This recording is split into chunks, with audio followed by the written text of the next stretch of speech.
આમ તો એકવાર H1B વિઝા ના મળે તો પણ મોટાભાગના લોકો અમેરિકા જવાનું માંડી વાળતા હોય છે. તેવામાં 7 વાર H1Bમાં નંબર ન લાગ્યા બાદ પણ એક ઇન્ડિયન યુવતી ગ્રીન કાર્ડ મેળવવામાં સફળ રહી છે. જે લોકો અમેરિકામાં વર્ષોથી H1B સ્ટેટસ પર જોબ કરે છે તેમના માટે પણ ગ્રીન કાર્ડ લેવામાં આખી જિંદગી નીકળી જાય તેટલું લાંબુ વેઇટિંગ છે. આ સ્થિતિમાં ઐશાની નામની એક યુવતીએ પોતે ગ્રીન કાર્ડ કઈ રીતે મેળવ્યું તેની વિગતો LinkedIn પર શેર કરી છે. હાલ માઇક્રોસોફ્ટમાં સિનિયર સોફ્ટવેર એન્જિનિયર તરીકે ફરજ બજાવતી ઐશાનીનું કહેવું છે કે 2019થી 2025ના ગાળામાં તેણે H1B માટે 7 વાર ટ્રાય કર્યો હતો પણ એકે વાર તેનો નંબર નહોતો લાગ્યો. પોતાની પોસ્ટમાં ઐશાનીએ લખ્યું છે કે પહેલી વાર રિજેક્શન આવ્યું ત્યારે તે વ્યથિત થઈ ગઈ હતી. બીજી વાર પણ કંઈક આવું જ થયું હતું પરંતુ પછી તો તેને જાણે રિજેક્શનની આદત પડી ગઈ હતી. અમેરિકા જવાનો મેળ ન પડતા ઐશાનીને પોતાની કાબિલિયત પર પણ સવાલ થવા લાગ્યા હતા. જોકે આખરે તેણે US પર ચોકડી મારી 2022માં કેનેડાની વાટ પકડી હતી. ત્યારબાદ તે બીજા જ વર્ષે L1 વિઝા પર અમેરિકા પહોંચી ગઈ હતી. આ વિઝા પર કોઈ પણ અમેરિકન કંપની પોતાના એમ્પ્લોયીને US ટ્રાન્સફર કરીને બોલાવી શકે છે. અમેરિકા પહોંચ્યા બાદ ઐશાનીની કંપની તેના માટે ઇમિગ્રેશન પેપર્સ ફાઇલ કરી રહી હતી અને 2025માં તેને EB1 કેટેગરીમાં ગ્રીન કાર્ડ મળી ગયું હતું. H1B વિઝા 7 વાર રિજેક્ટ થયા બાદ હતાશ થઈ ગયેલી ઐશાનીએ પોતે પણ કલ્પના નહોતી કરી કે તેને આટલું જલ્દી ગ્રીન કાર્ડ મળી જશે.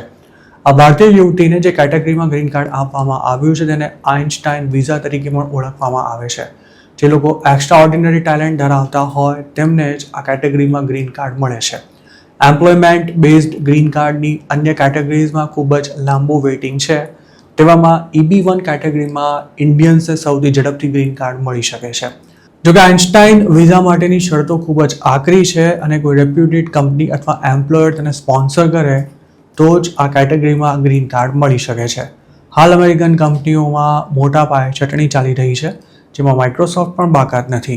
મોટાભાગના લોકો AIને કારણે જોબ્સ ગુમાવી રહ્યા છે ત્યારે ઐશાની AI સિસ્ટમ્સ એન્ડ પ્લેટફોર્મ્સ પર જ કામ કરી રહી છે. તાજેતરમાં જ માઇક્રોસોફ્ટમાંથી જોબ ગુમાવનારા એક ઇન્ડિયને રેડિટ પર લખ્યું હતું કે જો 2 મહિનામાં નોકરી ન મળી તો પોતાને અમેરિકા છોડવું પડશે અને હાલની સ્થિતિમાં ક્યાંય જોબ મળવાના ચાન્સ પણ નથી. તો બીજી તરફ ઐશાનીએ પોતાની ટેલેન્ટના જોરે માઇક્રોસોફ્ટમાં જોબ મેળવી હતી અને હવે તેને ગ્રીન કાર્ડ પણ મળી જતા વારંવાર વિઝા રિન્યૂ કરાવવાનું કે પછી જોબ છૂટી જશે તો કેવી સ્થિતિ સર્જાશે તેનું પણ તેને ટેન્શન નહીં લેવું પડે. ઐશાનીની પોસ્ટ પર જે કમેન્ટ્સ આવી છે તેમાં ઘણા લોકોએ તો પોતે 10 વાર H1B માટે અપ્લાય કર્યું હોવા છતાં પણ મેળ નથી પડી રહ્યો તેવી વાત કરી છે. જ્યારે કેટલાક યુઝર્સે ઐશાનીને એમ્પ્લોયર અને ટીમ તરફથી મળેલા સહકારની પ્રશંસા કરી છે. સેમ્યુઅલ મોલ્ડો નામના એક યુઝરે તો ઐશાનીને ઇન્સ્પિરેશન ગણાવતા એવું લખ્યું હતું કે અમેરિકાને તારી જરૂર છે. યુએસમાં હાલ ઇન્ડિયન્સને ટાર્ગેટ કરી તેમને અમેરિકન્સની જોબ ખાઈ જનારા લોકો તરીકે ગણાવાઈ રહ્યા છે. અધૂરામાં પૂરું લોકોની નોકરીઓ જઈ રહી છે અને જેમની જોબ ગઈ છે તેમના માટે નવી જોબ શોધવું પણ ખૂબ જ મુશ્કેલ બની રહ્યું છે. આ સિવાય પહેલી વાર ગ્રીન કાર્ડ પર જોબ લેતા હોય તેવા લોકો પર $1 લાખ ફી લગાવી દેવાય છે. લોટરી સિસ્ટમને બદલે સેલરીને ધ્યાનમાં રાખી વિઝા આપવાનું શરૂ કરાયું છે અને કોઈ કંપની ગ્રીન કાર્ડ સ્પોન્સર કરવા પણ તૈયાર નથી.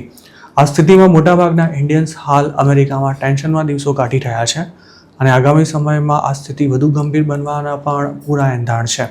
જોકે ઐશાનીને જે સ્થિતિમાં ગ્રીન કાર્ડ ઇસ્યુ કરાયું છે તે દર્શાવે છે કે અમેરિકામાં ટેલેન્ટની કદર પણ ચોક્કસ થાય છે.